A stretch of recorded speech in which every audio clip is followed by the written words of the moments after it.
آج ہم پروفیسر انور جمال کی کتاب ادبی اصطلاحات شروع کر رہے ہیں جس کی پہلی اصطلاح آرٹ اور فن ہے۔ چلو شروع کرتے ہیں۔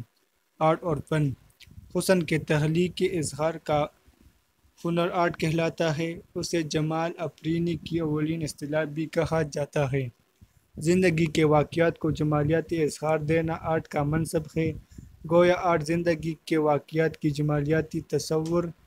جمالیاتی تصدیق یا تردید کا نام ہے۔ آرٹ صورت افرینی کا ایسا عمل ہے جس میں انسانی ذات کو مختار کل کی حیثیت حاصل ہو۔ آرٹ کے زمرے میں شاعری، ادب، لٹریچر کی تمام خلقی اصناف، موسیقی، مصوری اور بت تراشی آتی ہے۔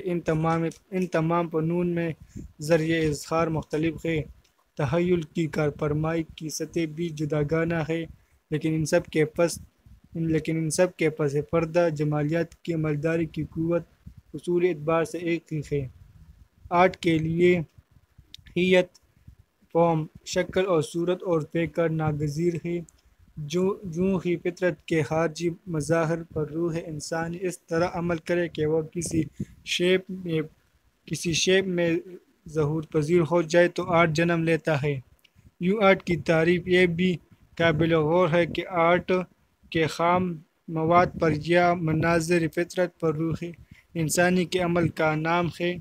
کثیری تعقل ہے کہ فن کی ایک تعریف یہ بھی ہو سکتی ہے کہ وہ ایک علامتی زبان ہے۔